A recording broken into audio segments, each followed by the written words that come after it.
You're listening to the Fantasy Wildcard Podcast.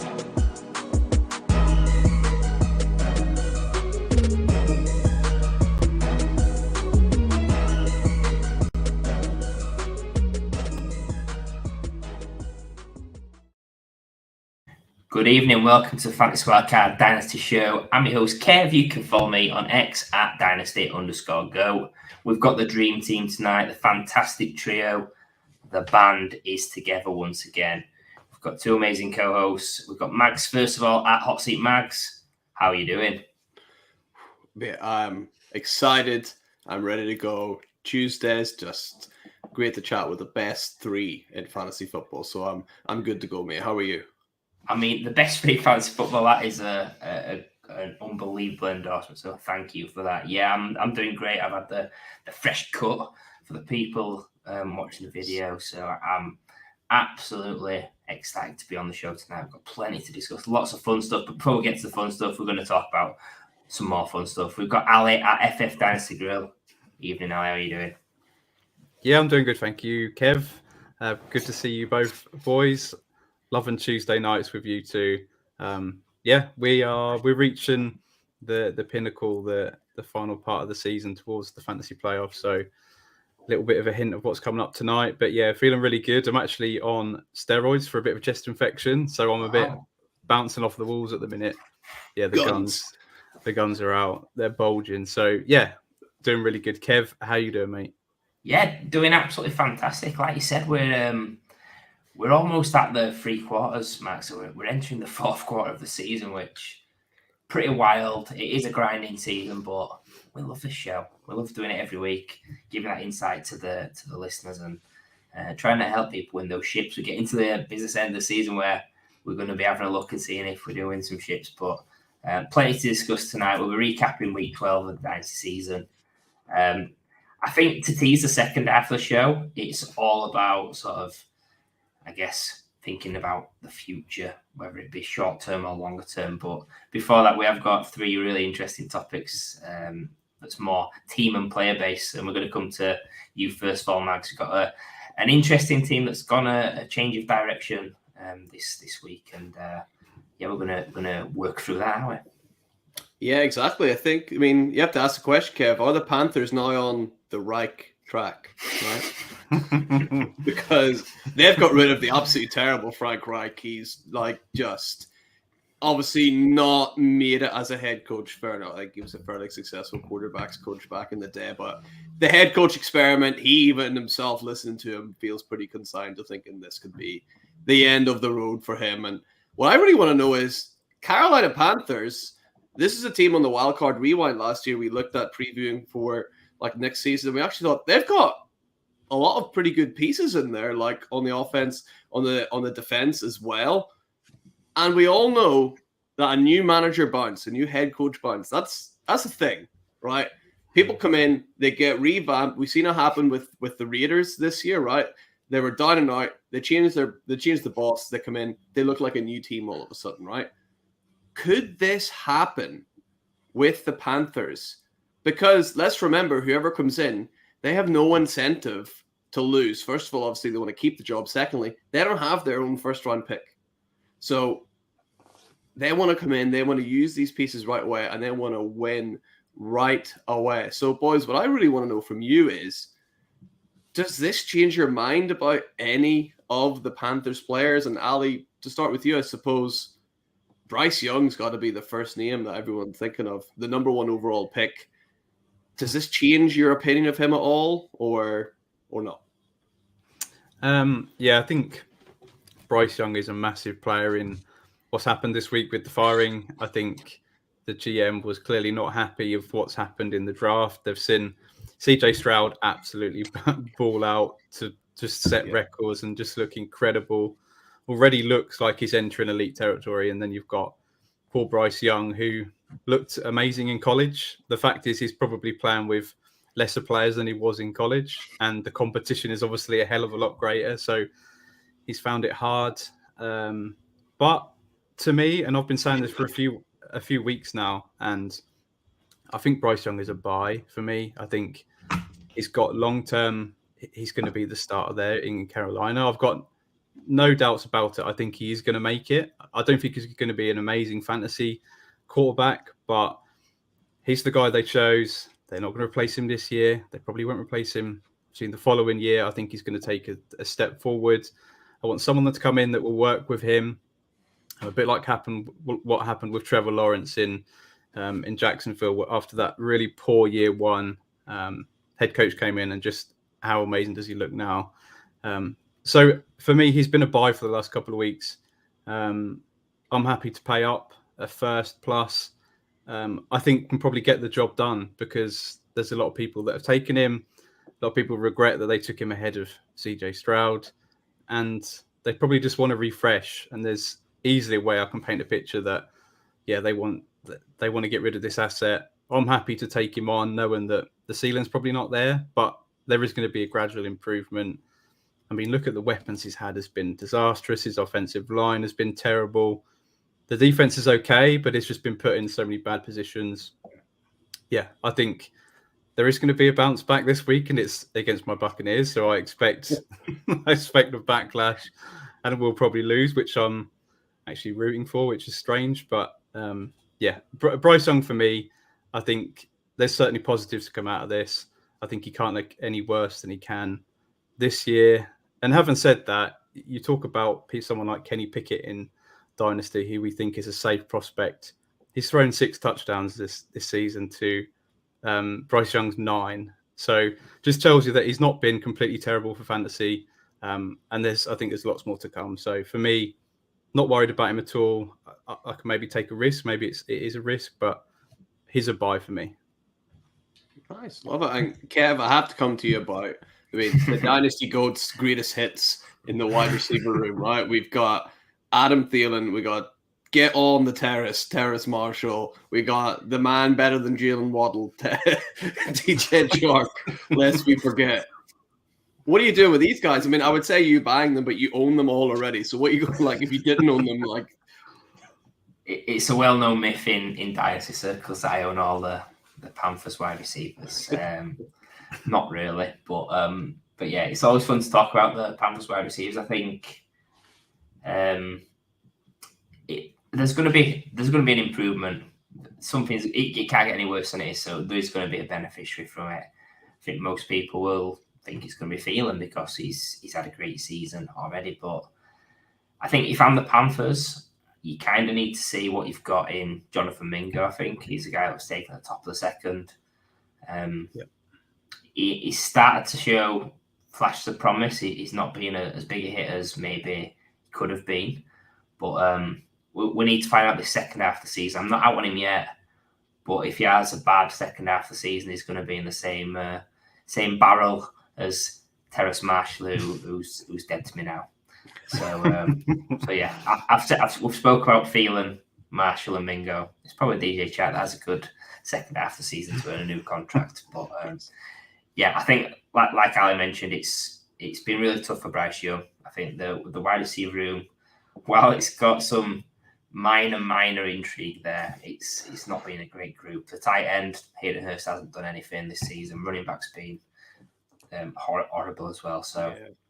I know his question was about wide receiver, but just circling back to Bryce Young, I think I tried buying him for what's projected to be a late first and got turned away. So I don't know if managers that took him at 1-2, 1-3 are quite ready just yet to move on, but they've got to be open to the fact that he might not ever make it. If it's a chance to get a mid to late first, you could have a shot at another QB. This class is loaded with QB as it stands. So interesting times. Are they on the right track? We will see. They will win this week though against the Bucs.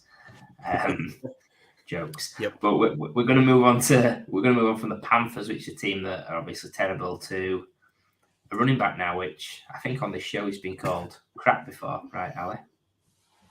Yeah, and not by me. So that leaves two of the three of you left.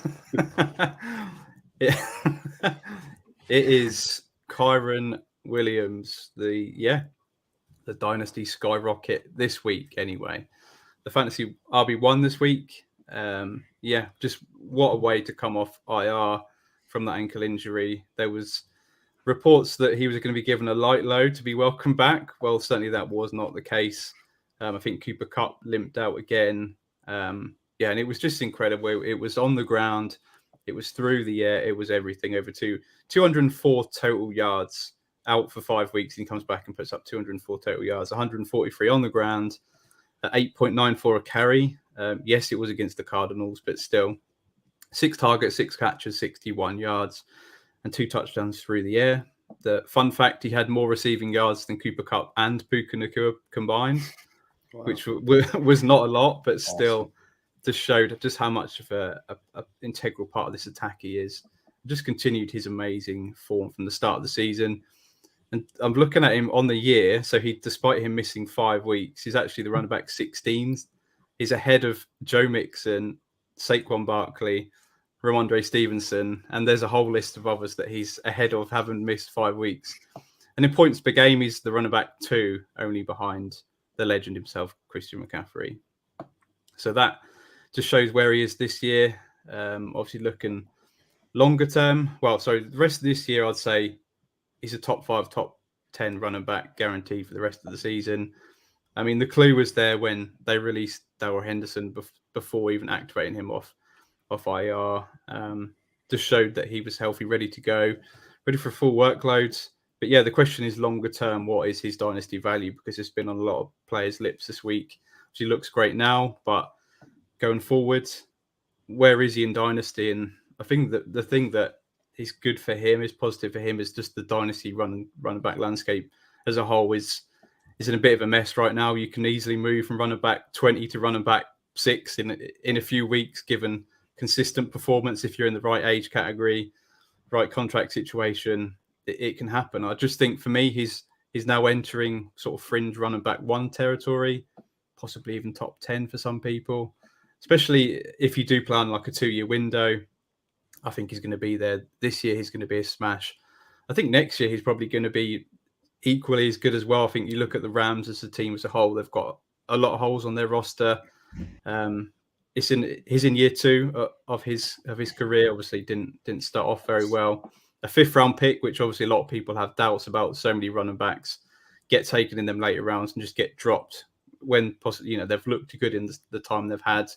And then remember his terrible 40 time. He had 4.65. Everyone was saying he's too slow. He's never going to make it. He's too small. But yeah, I just think personally looking at him, for me, if I'm contending, he's a buy candidate for me. You just can't take anything away from the few weeks he had before the injury. He looked great. He's come back and looked just the same, perhaps even better. He looks explosive. I think he's ready for the playoff stretch. So if it's me and I'm a contender, probably happy to pay as much as my late 24 first coming up to put me over the edge if that's what it takes. So yeah, boys, starting with you, Kev. Are you feeling a similar way about Kyron, or you've got a few more doubts? And what do you think his dynasty outlook is in your eyes? So I'll be honest, I've not got any Kyron Williams in dynasty. Partly the day 3 thing does still worry me even now, despite him performing.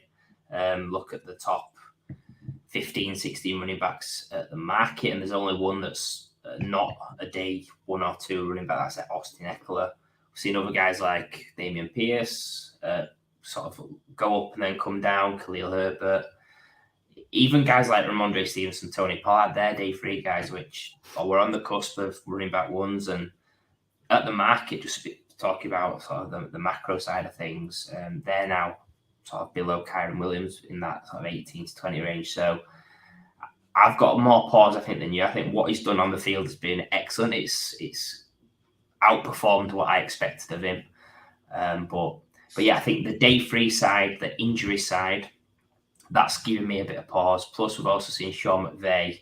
He's not a loyal lover, is he? He's always looking for the next guy. With Darrell Henderson, he signed him and then he's just shipped him straight away. So it's just a day 3 thing that really puts me off. I think me personally, I wouldn't be spending the first on him. I don't think you're going to get him for less than a first though. So you're kind of in that tough place. I could see a side where I buy him for a first and I'm looking to sell him as soon as I can, maybe maybe even later this season, just with the injury concerns. But yeah, probably less optimistic than you, and it's more of a ground rocket than a skyrocket for me on Kylo Williams. But maybe Max has got something a little bit of a different take on it. Maybe he's not having any take on this. Maybe he is a trade target for contenders, or maybe he's also a sell target. What you saying, Max? I mean, yeah, we just can't believe that Paul picking just for weeks saying that this guy is no good. And I tried to tell him Paul was wrong, but he wouldn't listen to me, right? I've obviously not been the biggest fan of Kyren Williams, just based on, a mountain of evidence from before. But, he looked less like Kyren this week. He looked more like Kylo Ren, the way he was slashing through like the defense of the Cardinals this week. It was very impressive. I was impressed with him.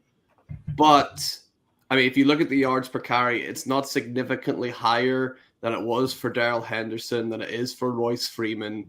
I think the Rams have a really good system in place for these running backs. I think Sean McVay's a genius as well. So I think Kyren Williams' big advantage here is that he's really good catching the ball, and that's huge for fantasy football as well. So I think that adds that extra bit of value that you don't get from these other guys that we see at the Rams, like your Darrell Hendersons or like your Royce Freemans or whoever else is in there.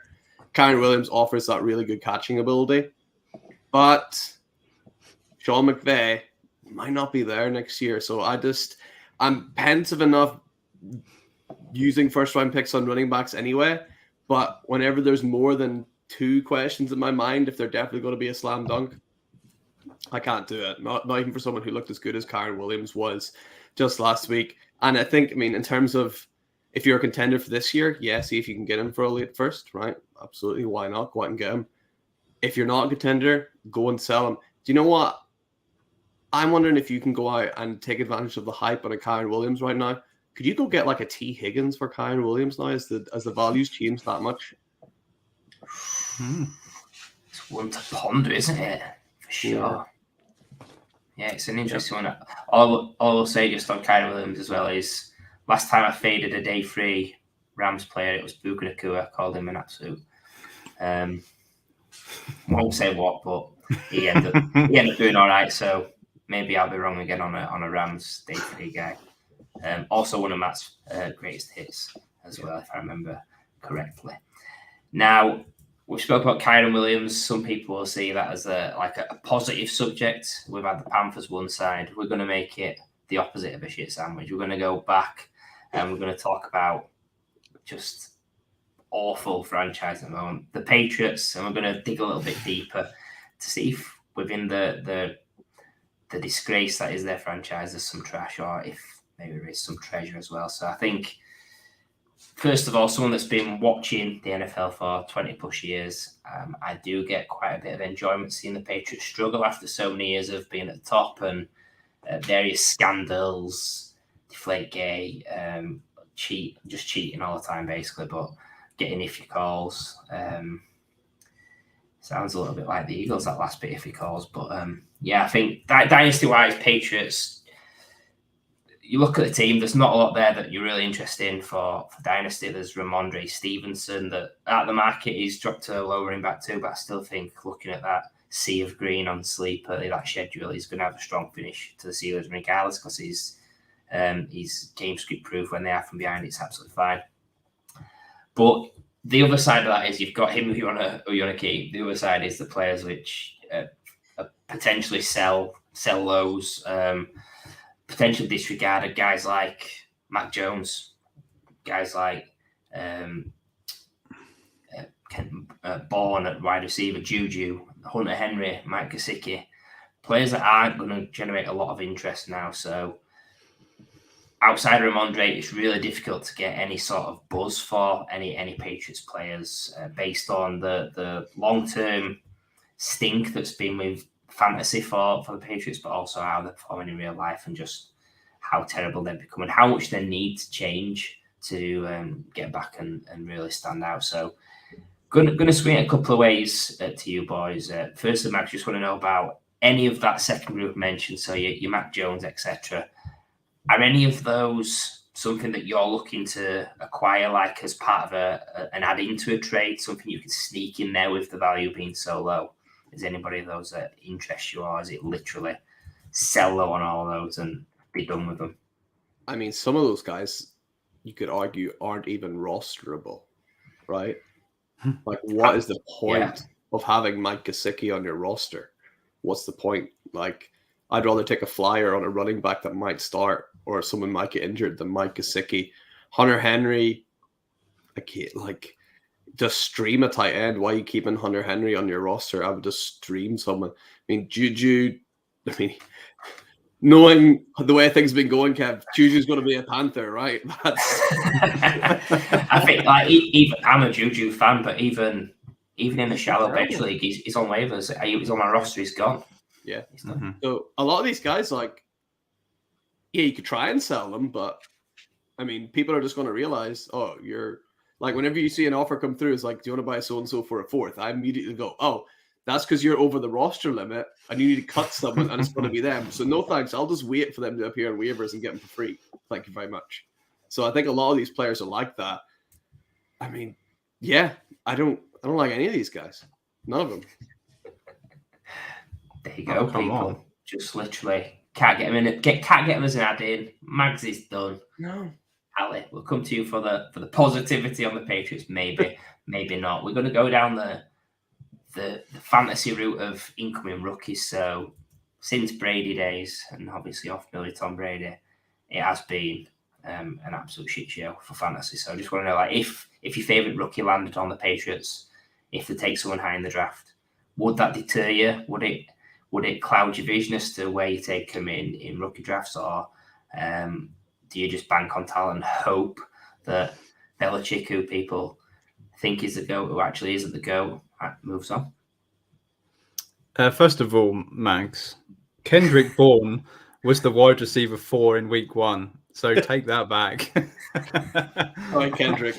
Yeah, whenever I seen KB on the show sheet, I thought you were talking about Keyshawn Butte. I forgot about Kendrick Bourne. Yeah. And him, yeah. Yeah, so it's obviously not great. I think we had an argument, was it last off season when Juju went to the Patriots, and we were debating whether it was a good move for him because he could be the standout.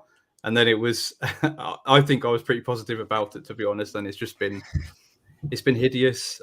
I think they're going to have, I think they could get the number 1 pick, and they're going to have their choice, the 2 quarterbacks, Drake May or Caleb Williams. I think they'll go Drake May. Yeah. Yeah, I would agree.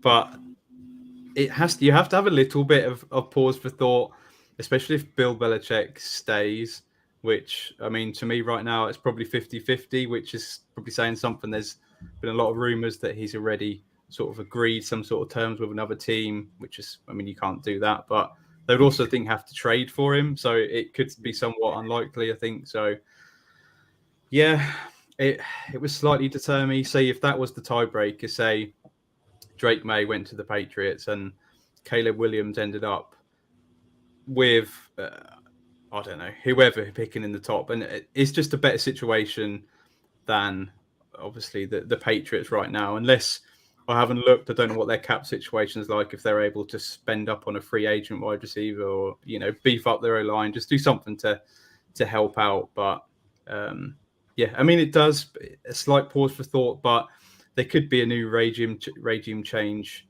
which would be delightful and be interesting to see what happens, because I've never known anything other than Bill Belichick on the Patriots.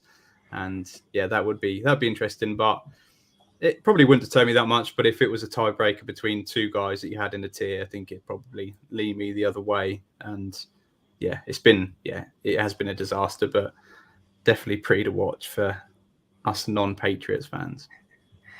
Yeah, we're gonna move on from the Patriots. It seems like there's more trash than treasure there, but maybe there's a little bit of hope if we get a change of captain heading the ship there in New England. So yeah, we're going to move on to our next topic, and this topic is all about what I might be saying after eating too much Christmas dinner. What you want to talk about, Max? Yeah, getting in shape for 2024. Absolutely right. So this is about the time of the year where things start bubbling up. College football is wrapping up the regular season. We're getting into the playoffs. So these prospects are starting to appear. And this is where people, if you're going to blow it up, people have maybe started doing it already, started trying to gather these picks in. So I just wanted to let everybody listen and know just what the general consensus of this class is. You've probably heard of Kylo Williams. You've probably heard of Marvin Harrison Jr. I imagine you've got that far. But in general, this class is incredibly strong and incredibly deep. A quarterback, we think, should everyone declare that we think is going to declare. And the same for wide receiver. It's a real stellar class for wide receiver. There are about 4, maybe, if you want to argue, even 5 guys at the minute vying for that wide receiver 2 slot behind Marvin Harrison Jr. And in some other years, they would be right at the top of the pile. People like Malik Neighbors, Keon Coleman, guys like this coming out who are fantastic, really good prospects. So just bear that in mind. If you're thinking I'm one running back away from winning a title here and I'm going to blow it up and collect draft picks and get my running back in 2024, that will be a mistake because there aren't a lot. There's no Breece Hall. There's no Bijan Robinson.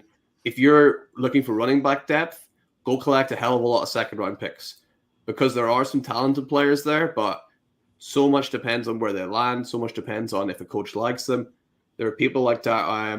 You got Henderson in there, who's at Ohio State, who's looked pretty good. You've got Omarion Hampton over at North Carolina, who's looked very good.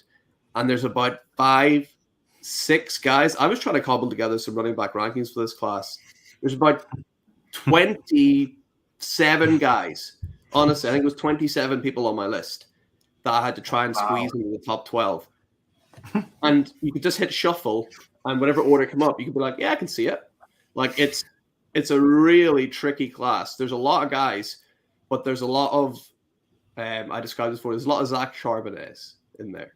A lot of guys who are pretty good, but need to really end up in the right place, or they're not going to be that relevant. So those are the big takeaways. And then at tight end, there's Brock Bowers and everybody else. Brock Bowers is absolutely amazing.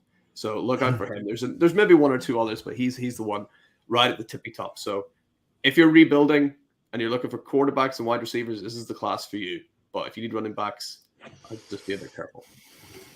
I think it's wise words from a wise man. So it actually fits really well with the narrative of how people tend to go for Dynasty now around QBs and wide receivers. So it's going to be people rubbing their hands at that, and the fade running back crowd's going to be loving all the options at the top. But I guess coming to you, Ali, in terms of sort of think about 2024, but think about prospects in general every year. How early do you start thinking about the actual players that's going to be declaring for the draft and thinking, actually, if I get a top 4 or 5 pick, I'm going to get one of these 5 players? How early do you start that process? Just quickly, first of all, Mags, question for you. Dalton Kincaid or Brock Bowers? Oh, Kincaid. Give me Kincaid. I'm not going to betray my guy, Kincaid. Although, I mean, if it depends where Brock Bowers ends up, obviously. But Kincaid at the Bills, that's about as good as you can get. It's going to be harder to get a better situation than that. Love it. Well done. I'm glad you picked him. I just think, depending on, obviously, where you are, how your team is shaping up throughout the season, I think you can... There's plenty of mock drafts out there already going for whereabouts they think players are going to start landing. You've got the quarterbacks at the start, the heavy dose of wide receivers throughout the early to middle round, and then the running backs, tight ends sort of come in towards the back. Obviously, Brock Bowers is going to be early as well. Could be a generational talent at the tight end position. And I think it depends again if you play Devi, you have to start looking a couple of years out to who you might potentially want to roster in a couple of years when they come through, or use that as a trade piece. But yeah, I just think you can probably from the sort of the mid halfway point in the season, especially now, I just think it's very clear, unless something dramatic changes or happens in the draft, that the draft order is almost set where you've got the quarterbacks, you've got, there's at least 5 or 6 wide receivers that Mags has touched on that could be the wide receiver 2. They're going to filter in any sort of way. I think there's going to be a lot of them taken early in the draft. The quarterbacks, there could be as many as 5 quarterbacks in round 1. Some maybe even 6. I think 5 is probably going to be right. But I just think you definitely need to start looking now. You need to have a plan about not only where your roster is right now, what's your strategy going for the playoffs, but also ahead. Especially if you're not in the playoffs, you're going to have an eye on one of them pieces. And as we get even further towards the playoffs, so your position is then locked in. I think you need to be aggressive in trying to move up and down roughly where you think that player is going to be. If you're really locked in on one or two players, position yourself where you can be in a position to take one of those guys. So I think it's crucial that you start looking early, and then just start looking at mock drafts, because they are going to be helpful as we head into the off season. Yeah, I think it's really interesting. I think that's what a lot of dynasty managers do as well. They'll have an idea of, right, if I want Marvin Harrison, I need to be definitely top 3. Yeah. Maybe higher in some respects. We had a little chat before the show about some strategy, which we're going to keep to ourselves for now, but maybe we'll share it with you on another day near the draft. But I think for me, it's slightly different. Like, I'm tending not to think about players at this stage. I'm thinking, if I'm a rebuilder, I want as many picks as possible. If I'm a contender, I'm not as precious over that. I think, like it happens every year, draft picks will just continue to rise in value until the draft. So they're a safe asset, something that's guaranteed to go up in value. Most classes, if not all classes, get a ton of hype. So like last year was meant to be generational. And to be honest, I think some parts of it have looked great, but just look at the top 6 that were consensus. You've got guys like Bijan, who I don't think's hit what we thought he was. He looked better this week and the week before, but he's not hit what he was meant to be. You've got Bryce Young, who's failed so far. You've got JSN, who, as much as we like him long term, he's not hit. So 3 out of the top 6 haven't hit. So that generational class wasn't a generational class. 2024 will get a lot of hype around wide receiver and QBs. 2025 will be a better class, or 2026 will be even better. So I try and think of it as it's going to rise in value. Get your picks now. When you start getting to, I don't know, maybe the start of the off season, that's when I'm thinking, right, I need to try to get to this spot. When it's set in stone that this person's got this pick, I need to get to their spot or jump them to get to a certain level with the tiers. And it's important to do that early in the off season, because if you leave it too late and the tiers are already established, if you know that the first 5 are a mile clear of position 6 and you're in the 6th spot, those top 5 aren't going to give you an easy deal to move up. So I think it's a bit of a blend of everything we said there. But we spoke about a bit of planning there. There's also some prepping for right now. We're trying to win ships. And you want to talk about prepping for the playoffs, Ali? Yes, could be quite a long one, but I just want to take you through my strategy for the playoffs. But I think playoffs can be taken in 2 different ways. I think you can either think every player in that there's 6 players that make the playoffs, they've got the same probability from week 15 to win the championship, which I don't look at it like that. I think obviously the players with the buys have got a higher percentage chance of winning. You've also got there's so many things you take in consideration, and I try to give myself a rough percentage of what I think my chances are of winning, just being realistic about it. Especially, if you haven't got a buy, you have to be realistic. If you are one of the 2-3 highest scoring regular season teams, my strategy is I just want to be as aggressive as possible. I feel like my percentage chance of winning is higher than at least 3 of the teams in there, so it puts my percentage up. And then I just want to increase it further by buying players to win now to increase my chance of winning this year. I'm not focused on going forward. The aim is to win this year, and anything going forward is a bonus. If you're not one of the highest scoring teams in the regular season, I think you realistically have a lesser chance of winning. But obviously anything can happen in one matchup. There can be buys, there can be injuries, there can be matchups. The route that I prefer to take, if I've worked out my percentage chance of winning is not very high, but I am in the playoffs, so realistically I could still win. I prefer to try and bridge the gap to the top teams in a more sort of subtle, smart way by just making smaller moves. So not going all in, because that would be silly, because realistically, even if I buy and get rid of all my future picks, I still probably won't win the playoffs. So I try and look at the playoff schedule and try and make it as important as possible to look at the matchups in the playoffs, to pick the players that have juicy matchups and players that you won't have to pay a handsome fee for. So I've just highlighted 4 players, one at each position, that have got good playoff schedules. So the first one is quite funny, but it's Russell Wilson, the guy that is unlimited, that's on a 5-game winning streak right now, including beating, was it Mahomes and Josh Allen? So his playoff schedule is Detroit, New England, and the Chargers in the final week. So that's really juicy. His season stats: 20 touchdowns to 4 interceptions, which is incredible for what he showed last year. Quarterback 14 on the season, but the thing that's impressed me the most is his rushing ability. So he rushed 11 times this week it's just 34 yards, but I tweeted it out. He looks really fast again, like his old self. Like he used to be that Konami quarterback. He ran for a rushing touchdown as well. And he averages 7.5 rushing attempts for the last 4 games, which is up there with the best. Running back wise, Derrick Henry, this one is pretty easy. His schedule is Houston, Seattle, and Houston, which, I mean, the Yeti is starting to warm up just as the snow is starting to fall. And I mean, his record against Houston, I think he averages like 150 yards a game, which is ridiculous. Wow. So, I mean, if you get into those, and I mean, what does he cost right now, especially if he's not on a true contender? That player wants to get rid of him at all costs for chance of him falling off. Wide receiver, Hollywood Brown. He plays San Francisco, Chicago, and Philadelphia. They're all teams that are really easy to pass on because you have to pass on these teams. Because Philly and San Francisco, you are playing from behind.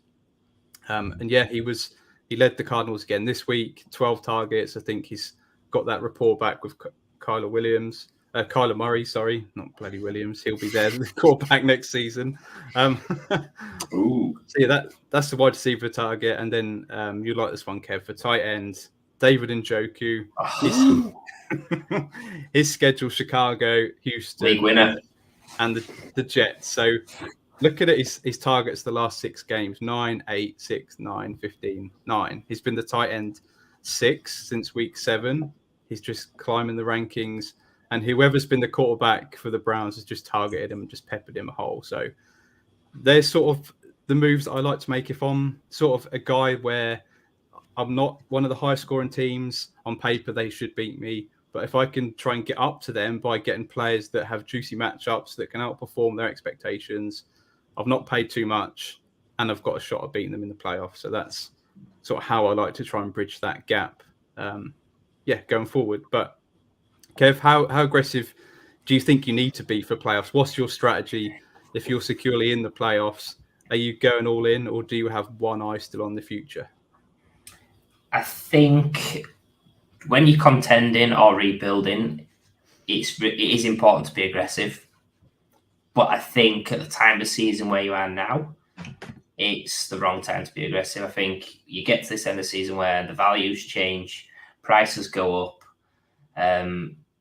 and I feel that your main business should be done already, unless you're getting some sort of cracking deal, which, based on Dynasty leagues in general, they're harder to come by as people get smarter. So I think aggression is good, but I think this is the wrong time to go for it. I think when it comes to playoffs, I'm generally thinking every game's 50-50. So I'm trying to be 1 or 2. If it's your general 6 and the top 2 get a bye, I want to be 1 or 2. If I'm 3, 4, 5, or 6, I'm basically not going to make any big move at all. I just think that unless there's a massive glaring need that's going to put me in the top 2, like pretty much guaranteed, I'm not doing it, because I just feel that win now is a thing that comes in, but win now isn't just win this season. I consider it to be buying assets where you can win now, but also it's going to give you a bit more next season. Like if someone says to me Derrick Henry first, no chance. If it's 2 seconds, maybe. If it's 2nd or 3rd, yes. So I think being aggressive is good, but probably a little bit too late to be aggressive, in my opinion, because the person that you're buying from, they have the leverage. If they've not messed up, they do have leverage. They have the asset that you need. You'd like to think that if the rebuilders have got Henry, they should have shipped him already. But yeah, I think with that, aggression is good, but not just now, in my opinion. Yeah, and Mags, if your situation is that you're on the bubble, so you're the 6th seed, you're desperately trying to cling on to that last playoff spot, what is your strategy right now? Is it just keep your head down, keep going, try and fit in there, or would you try and be a little bit more aggressive? And then what's your feeling when you win the playoffs? Is it 50-50 every matchup, or do you want to try and sort of make some moves? If I'm around like right on that edge, sort of in the middle, really, the first thing I'm going to ask myself is what am I doing wrong here? Because that's like the last place I want to be. Mm-hmm. It's like scraping into the playoffs, because it means my team's not really good enough to win the league realistically, and I'm also not good enough to get a good enough draft pick to make me any better. So I'm going to keep it really simple. I'm going to think, right, what are my chances of winning versus what are my chances of getting a top 2 draft pick? And if I've got a better chance of getting the top 2 draft pick, I'm happy to start shipping off players. If I've got a better chance of winning, I'm trying to make little moves, like maybe I go and buy a stack wide receiver for my quarterback. So it's a bit of a Hail Mary, but if both hit, then I've got a bit of a better chance of getting through to the next round. But I'm not going out and spending a huge amount, getting rid of too much. I think I would reassess more in the off season and then either try and blow it up or try and make a push. But I think Kev's right. It's maybe too late to be making those moves at this stage. But I do think, like what you said about prepping for playoffs and looking at matchups, and yeah, that sort of thing is a good thing to do. Like if you can pull off a cheaper deal, mm-hmm. like a Derrick, if you did pay a second and a third for Derrick Henry, like it's going to be a late second, a late third if you're planning on being that late. That's not a bad deal to do. Knowing that you're lighting them picks on fire, you're not getting that value back, you're not reselling him, it's just literally that push. I do think anyone between 5 and 8, you better go in the rebuild way than the trying to push the chips in way. You can always push it back a year. If you go in all guns blazing for the win, and when your rebuild's going to be even longer, and you're just spending league fee after league fee after league fee until your team's ready. So a great topic to discuss. And we're going to come on to the final topic, which I'm hoping is a great topic to discuss because I picked it. Contrary rebuilding. So it's getting people to think about rebuilding and actually what's the norm, what can you do different to sort of gain the edge on your competition, because anyone that's listening to this is a smart dude or a smart dudette, because with a fancy wildcard, when you've got the wildcard, you have the power to change the game, don't you? So it's getting people to think in a rebuild. What's the normal trend? It's I'm going to sell older assets. I'm going to look to acquire injured veterans or underperforming rookies or things like that. So I think it's really important to understand in a rebuild, you don't have to just sell the older assets. You can sell potentially younger assets. And it also means you can buy certain players who you think's value is going to spike or situation may change. So I want to come to you first, Mags, on in terms of your rebuild, what assets could you sell in a rebuild that maybe aren't the normal type of assets? So not your injured veteran, not your older asset. Is there any other type of asset maybe that's potentially got a bit of value and you can move off and do a deal that way? Maybe someone that's a crap running back for the Rams. So I'm not sure. Yeah. If you're in a true rebuild, you sell everybody, right? Like if you're really wanting to blow it up, like don't light a little candle, like put the dynamite around it and blow it up, right? Like do it properly. So don't be afraid. Like you think, oh, well, I'm in my rebuild, but I can't sell Josh Allen because I want to rebuild around him. It's like, well, you're going to be rebuilding around Josh Allen with a load of crap, right? The reason you rebuild, you sell Josh Allen, you get enough things that you can rebuild, you draft correctly, you build the team again. So don't be afraid. Like if you've got one massive good asset that is like the key to unlocking a brand new team for you. So don't be afraid to sell your best asset and get a haul for it. Like don't be afraid of. One of my pet peeves is you put someone on the trade block and everyone assumes like it's like putting them on the transfer market, like in football. It's like it's not the same thing. I'm not selling them for a discount. I'm just saying I'm selling them. Right? You give me market value. They're not cheaper than normal. So don't go like taking a snip at things, but also don't let a third round pick get in the way of things either. Right? If someone's like, I need an extra third. If you're going to blow it up properly. Another thing that I quite like to do for if I'm selling things, don't be afraid to sell on those like your third round, fourth round picks, because the likelihood of those hitting are minuscule, like really, really small. So if people are saying, "Oh, I'll need your third or I'll need your fourth," give it to them. Just don't let thirds or fourths get in the way of anything. I know you should be collecting picks and gathering picks, but also don't forget you also have a roster limit. And if you got like 14 picks, you're not going to be able to roster all these players, even with a big taxi squad. So don't be afraid to get rid of those later round picks as well. Like, even though it seems a bit contrarian, but that's what we're trying to do, right? Trying to be, yeah, exactly. If everybody's doing the same thing, then you've got a harder job to beat them because your player evaluation's got to be better, or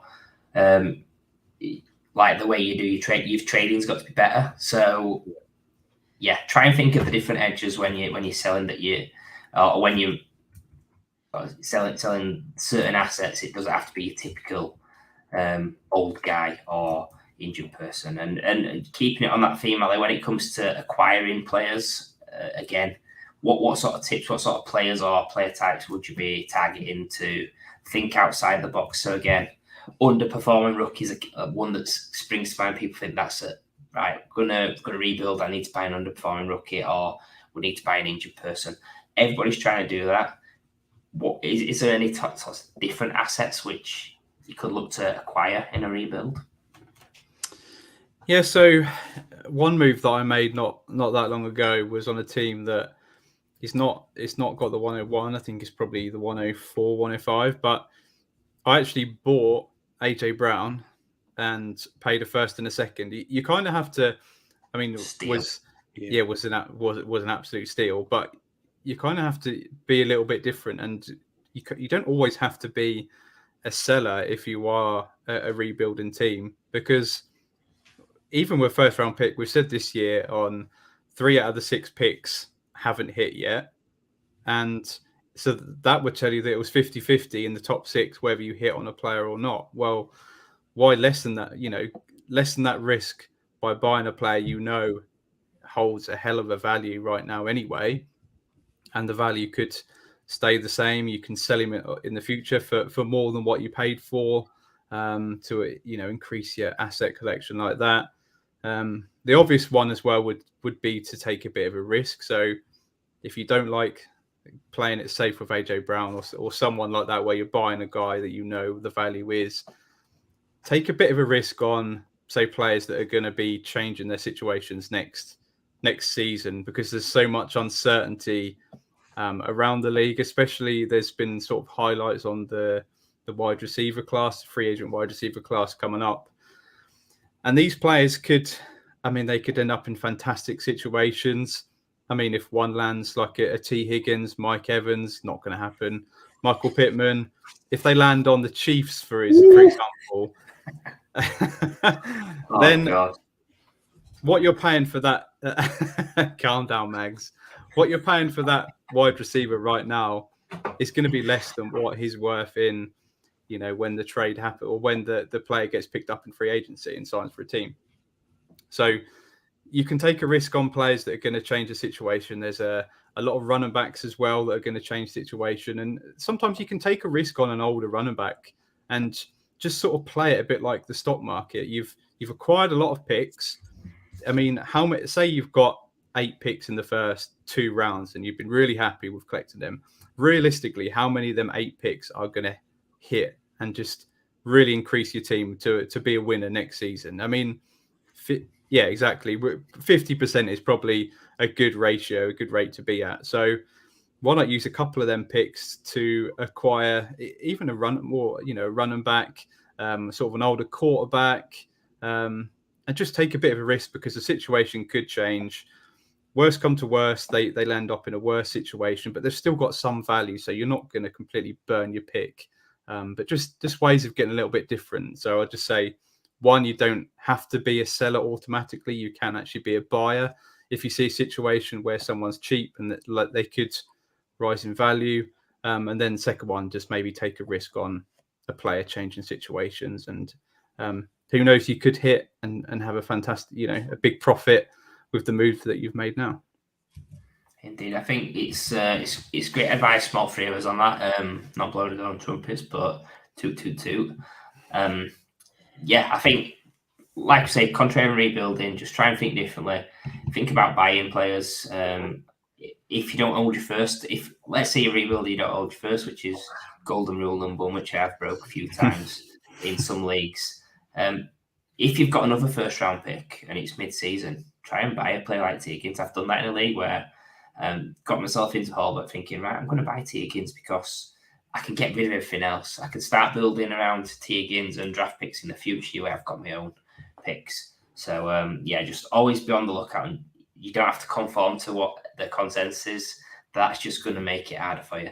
Try and think differently, and you'll get to your prize a little bit quicker. Plus, you make some risky moves, which it's always more fun if you're having a bit of a gamble.